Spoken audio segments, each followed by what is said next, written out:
जय हिंद, वंदे मातरम। बहुत बहुत स्वागत है आपका करंट अफेयर्स 100 पर। मैं संदीप बंसल आपका स्वागत करता हूं। चलिए, तो आज बात करते हैं नेशनल एयर स्पोर्ट्स पॉलिसी 2022 के बारे में। रिसेंटली नागरिक उड्डयन मंत्री श्री ज्योतिरादित्य सिंधिया जी ने नेशनल एयर स्पोर्ट्स पॉलिसी को लॉन्च किया और इसके बारे में कई सारी बातें हुई। विजन रखा गया, मिशन रखा गया, क्या ऑब्जेक्टिव्स हैं ये रखे गए। सबसे पहले सवाल उठता है कि ये एयर स्पोर्ट्स होता क्या है और कौन कौन सी स्पोर्ट्स इसमें आती हैं, और हम इसको लेकर जो ये पॉलिसी है, जो national air sports policy launch की गई है अभी रिसेंटली, इसका उद्देश्य क्या है, इससे हम क्या अचीव करना चाहते हैं। तो चलिए शुरुआत करते हैं आज के सेशन की। A warm welcome once again. तो सबसे पहले एयर स्पोर्ट्स के बारे में जानते हैं। तो एयर स्पोर्ट्स क्या है? जैसे कि नाम सजेस्ट कर रहा है, एयर और स्पोर्ट्स, तो दो शब्दों से मिलकर बना है एयर स्पोर्ट्स। तो आप ये सिंपली अगर बहुत क्रूड भाषा में कहें तो वो स्पोर्ट्स जो कि एयर में खेली जाती हैं या परफॉर्म की जाती हैं। So as the name suggests, encompasses various sports activities involving the medium of air. अब इंडिया का बहुत बड़ा पोटेंशियल है, बहुत बड़ी मार्केट है। क्यों? क्योंकि एक बहुत बड़ा एरिया है, लार्ज जोग्राफिकल एक्सपेंस है, डाइवर्स टोपोग्राफी है, पहाड़ हैं, नदियां हैं, प्लेन एरिया है, प्लेट्यू है, कोस्टल प्लेन्स हैं, आइलैंड्स हैं और फेयर वेदर कंडीशंस हैं। ठीक है जी। उसके अलावा बहुत बड़ी पॉपुलेशन है हमारे पास, यूथ पॉपुलेशन अच्छी खासी है, और एक कल्चर है जो ग्रोइंग कल्चर एडवेंचर स्पोर्ट्स को लेकर, एविएशन को लेकर। और ये जो पॉलिसी बनाई गई है, ये इसमें policy makers, air sports practitioners, public at large, और मकसद ये है कि किस तरीके से गुड क्वालिटी इंफ्रास्ट्रक्चर क्रिएट किया जाए, इक्विपमेंट्स क्रिएट किए जाएं, इंस्ट्रक्टर्स और सर्विसेज तैयार की जाएं एयर स्पोर्ट्स को बढ़ावा देने के लिए। अब दिमाग में सवाल आता है कि एयर स्पोर्ट्स में क्या क्या चीजें आती हैं।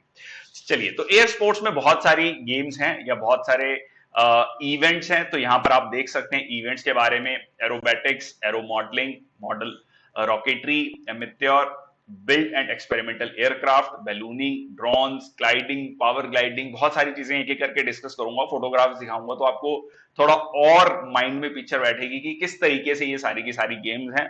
तो यहां पर आप देख सकते हैं एरोबैटिक्स, खासकर जब इंडिपेंडेंस डे या रिपब्लिक डे परेड पर इस तरीके की चीजें हम देखते हैं, या कोई भी किसी भी देश के स्पेशल इवेंट को मार्क करने के लिए इस तरीके की चीजें आपको देखने को मिलती हैं। सो प्रैक्टिस देखो, दो चीजों से बना है ये एरोबैटिक्स, एरियल प्लस एक्रोबैटिक्स। तो practice of flying manoeuvres involving aircraft attitudes that are not used in conventional passenger carrying flights. Obviously जहां पर आप बैठ के जा रहे हैं तो उसमें इस तरीके की जो है चीजें नहीं होंगी, वो बहुत प्लेन तरीके से चलाया जाता है। तो एरोबैटिक्स कहीं ना कहीं एक्रोबैटिक्स से ये टर्म आया है आपका। ठीक है जी। Next, aero modelling and model rocketry. Rocketry is about the science and technology of rocket design. क्या है रॉकेट डिजाइन, क्या है कंस्ट्रक्शन, फ्लाइट, उसके बारे में ये बात करता है arrow modelling and model rocketry. उसके बाद एमेत्योर, बिल्ट एंड एक्सपेरिमेंटल एयरक्राफ्ट। देखो, एमेत्योर का मतलब होता है जो व्यक्ति अभी नया है, जो अनस्किल्ड है, ठीक है, उनके लिए तो किस तरीके से आप जो है ये चीजें एक्सपीरियंस कर सकते हैं। कहीं ना कहीं ये चीजें सारी की सारी चीजें हमने बात करी एडवेंचर से रिलेटेड है। ठीक है।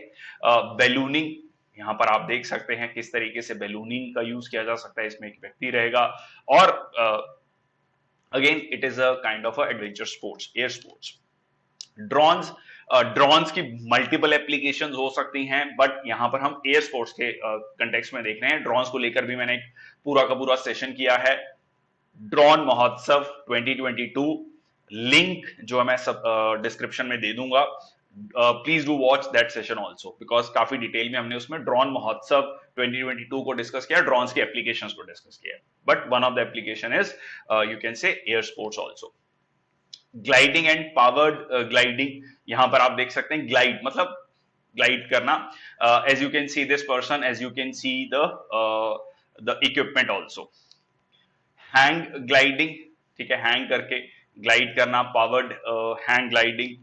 और पैराशूट्स को यूज करना, ठीक है, बहुत फेमस है पैराशूट को यूज करना एयर स्पोर्ट्स में। ये अभी भी आप कई जगह, अलग अलग जगह पर आप हिमाचल में जाते हैं, या अगर आप कोस्टल एरियाज में जाते हैं, तटीय इलाकों में जाते हैं, वहां पर भी आपको ये देखने को मिलता है।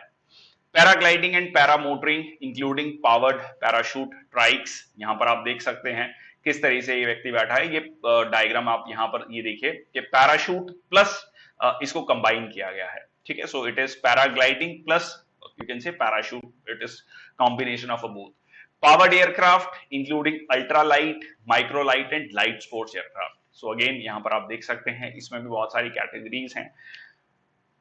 Rotor craft including auto gyro, तो यहां पर आप देख सकते हैं it is a different kind of a thing air sports में। इसको रोटर क्राफ्ट कहा जाता है because of this motor and all this stuff.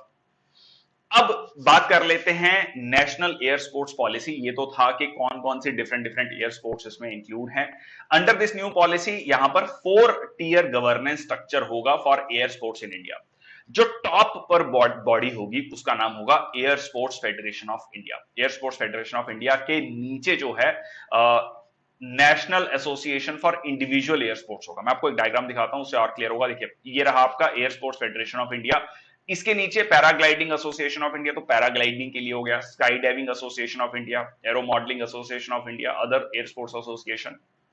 उसके अलावा फिर अगर आप बात करें कोई भी एक ले लीजिए, मान लीजिए sky diving association of India है, उसमें आप फिर रीजन वाइज या स्टेट वाइज आपका उसको डिवाइड किया जाएगा। तमिलनाडु, महाराष्ट्र, नॉर्थ ईस्ट, इस तरीके से आप उसको डिवाइड कर सकते हैं। फर्दर आप उसको रीजन वाइज डिवाइड कर देंगे, जैसे कि आप मुंबई, पुणे, नागपुर, इस तरीके से आप ये 4 टियर स्ट्रक्चर है, ठीक है, 4 टियर स्ट्रक्चर। तो टॉप पर air sports federation of India हो गया, फिर आपका रिस्पेक्टिव एसोसिएशंस होगी, फिर स्टेट वाइज या रीजन वाइज हो गई, फिर आपका सिटी वाइज या फर्दर सब रीजन वाइज हो गए, ठीक है जी, डिस्ट्रिक्ट वाइज हो गए। चलिए, तो ये हो गया आपका गवर्नेंस स्ट्रक्चर, किस तरीके से एयर स्पोर्ट्स को गवर्न किया जाएगा इंडिया में। आगे चलते हैं, विजन क्या है, इंडिया को one of the top air sports nation बनाना 2030 तक। तो यहां पर आपने देखा किस तरीके के अलग अलग एयर स्पोर्ट्स हैं, एडवेंचर स्पोर्ट्स हैं, उनमें भारत को आगे लेके आना। इसका मकसद, मिशन क्या है, safe, affordable, accessible, enjoyable, sustainable air sports ecosystem तैयार करना। एक इकोसिस्टम तैयार करना। देखिए अभी तक आप इन स्पोर्ट्स को बहुत लिमिटेड एरियाज में देखते हैं, तो इसको बढ़ावा देना ये इस पॉलिसी का मकसद है। Safety is also very important aspect, affordability is also very important aspect, accessibility मतलब लोगों तक पहुंचे, अफोर्डेबल भी हो, एक आम व्यक्ति भी इसको एंजॉय कर पाए, और सेफ्टी एस्पेक्ट भी इंपॉर्टेंट है। चलिए उद्देश्य की बात करें, की ऑब्जेक्टिव्स की बात करें नेशनल एयर स्पोर्ट्स पॉलिसी 2022 की, इसका मकसद है एयर स्पोर्ट्स कल्चर को बढ़ावा देना, इंटरनेशनल गुड प्रैक्टिसेस इन सेफ्टी उसको अडॉप्ट करना, और एयरफोर्स इंफ्रास्ट्रक्चर में, इक्विपमेंट में, ऑपरेशंस में, मेंटेनेंस में, ट्रेनिंग में, सब चीजों में। मतलब ऐसा नहीं है कि सिर्फ आप एक लिमिटेड सिर्फ ये कह रहे हैं कि ऑपरेशंस में ही सेफ्टी का ध्यान रखा जाएगा, हर चीज में सेफ्टी का ध्यान रखा जाएगा, ऐसा उद्देश्य है इस चीज का। एक simple, stakeholder friendly, effective governance structure हो, जैसा कि हमने 4 टियर स्ट्रक्चर देखा, और enhance participation and success of Indian sportsperson in global air sports event. जो भारतीय हमारे स्पोर्ट्स पर्सन हैं उनको किस तरीके से बढ़ावा दिया जाए, ठीक है, अंतरराष्ट्रीय स्तर पर, और आत्मनिर्भर भारत अभियान को आगे लेके जाना। देखिए ये बहुत इंपॉर्टेंट चीज है, मैन्युफैक्चरिंग को या इंडिया में मेक इन इंडिया को आगे लेके जाना। ये कैसे, design, development, manufacturing of air sports equipment. तो इस एयर स्पोर्ट्स से रिलेटेड जितने भी इक्विपमेंट्स हैं वो भारत में क्यों नहीं बन सकते, तो उनको भारत में बनाया जाए। अभी के लिए अगर आप बात करेंगे तो मेजरली ये विदेशों से आता है, ये जो इक्विपमेंट्स हैं मेजरली। तो अब किस तरीके से हम पॉलिसी डिजाइन करेंगे ये भारत में मैन्युफैक्चर, ठीक है जी। चलिए, और क्या क्या अपॉर्चुनिटीज हैं हमारे सामने। India can become a global capital of the air sports, ठीक है, हम ग्लोबल कैपिटल बन सकते हैं। एक इन्वायरमेंट क्रिएट करना एडवेंचर, थ्रिल, एयर स्पोर्ट्स को लेकर।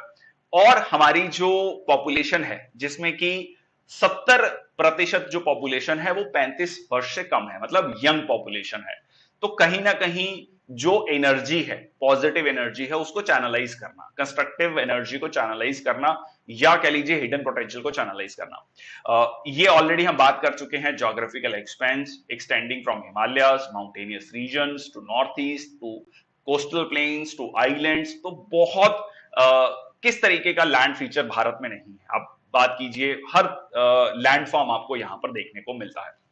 सो ये भी एयर स्पोर्ट्स को लेकर एक पॉजिटिव चीज है, जो कि हमारे इंडिया को एक यूनिक प्लेस बनाता है। चलिए, और इसके अलावा air sports enthusiast from all over the world, उनको अट्रैक्ट करना ताकि वो भारत में आए, स्पेशली जब वहां पर हार्श विंटर्स होते हैं। अगर आप नॉर्थ अमेरिका या यूरोप की बात करेंगे या इवन रशिया की बात करेंगे, तो वहां पर बहुत हार्श विंटर्स हैं, तो वो लोग भारत में आए और यहां पर एयर स्पोर्ट्स को खेलें, इंजॉय करें। So from Europe, North America, Australia would flock to India to practice in the winters. अब अगर मैं बात करूं इकोनॉमी की, इसकी मतलब फाइनेंशियल एस्पेक्ट की बात करूं, तो यहां पर अगर आप देखेंगे 5,000 के लगभग जो है एयर स्पोर्ट्स प्रैक्टिशनर्स हैं, जिससे कि 80 से 100 करोड़ का एनुअल रेवेन्यू भारत में आता है अभी के लिए, जो कि टारगेट है 8,000 से 10,000 करोड़ का। ठीक है, तो आप यहां पर देख सकते हैं 80 से 100 करोड़ से सीधा सीधा आप 100 टाइम्स जंप करना चाह रहे हैं। That is the long term target we try to achieve, and 1 lakh direct jobs इससे क्रिएट होंगी। देखिए, एक चीज इंपॉर्टेंट है इसमें, एक आपका एक और क्वेश्चन बन सकता है कि टूरिज्म से क्या क्या फायदे होते हैं। जब विदेशी लोग भारत में आएंगे तो बहुत सारी चीजें होती हैं। एक व्यक्ति जब आता है तो सिर्फ ये नहीं है कि वो किसी होटल में रुकता है, किसी रेस्टोरेंट में खाना खाएगा, तो एक पूरा का पूरा इंफ्रास्ट्रक्चर क्रिएट होता है। So travel, tourism, support services, local infrastructure development will be over 3 times. तो मल्टीप्लायर इफेक्ट भी है। ये एयर स्पोर्ट्स सिर्फ एक चीज को बढ़ावा, एक स्पोर्ट्स को बढ़ावा नहीं देगा, ये पूरे के पूरे इकोसिस्टम को बढ़ावा देगा। तो that is also very important. ठीक है जी, चलिए, minister of civil aviation Jyotiraditya Scindia ji ने 2 इंडियन एयर स्पोर्ट्स प्लेयर के साथ भी इंटरेक्ट किया, जिसमें दोनों एयर स्पोर्ट्स जो प्लेयर्स थी वो महिलाएं थी।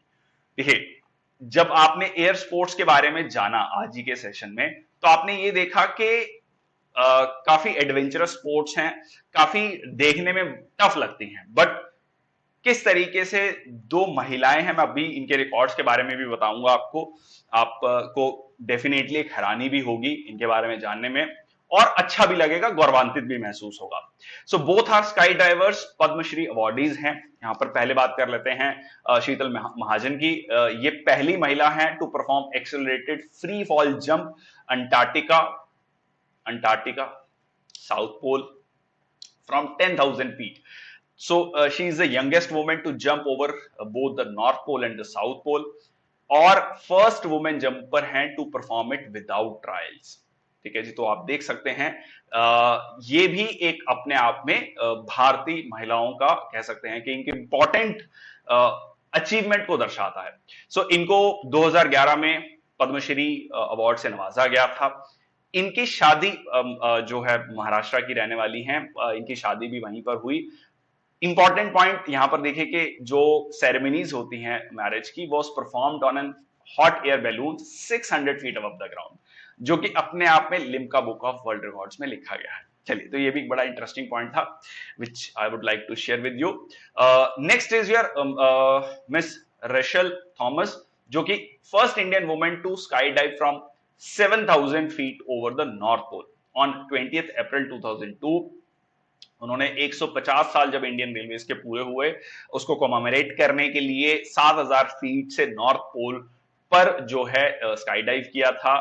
और during the north Pole expedition she stayed on ice for 6 days, जहां पर टेम्परेचर -45 टू -55 डिग्री सेल्सियस था। ये खुद इंडियन रेलवेज की एम्प्लॉई रही हैं, इसीलिए आप देख सकते हैं 150 साल मनाए गए इंडियन रेलवेज के पूरे होने पर। First women to compete for India in a skydiving competition back in 1987, आज से लगभग 35 years back, and has the record of being the first Indian female to skydive over the North Pole in 2002. इनको भी जो है 2005 में पद्मश्री से नवाजा गया है। तो ये थी इंफॉर्मेशन एयर स्पोर्ट्स पॉलिसी को लेकर, जो कि अभी रिसेंटली लॉन्च हुई है। कैसा लगा lecture please comment section box में बताइएगा, और क्या क्या चीजें इसमें ऐड हो सकती हैं वो भी बताइएगा। Thank you for watching the session. जय हिंद, वंदे मातरम। Yes, please do like, subscribe the channel. Thank you very much. जय हिंद, वंदे मातरम।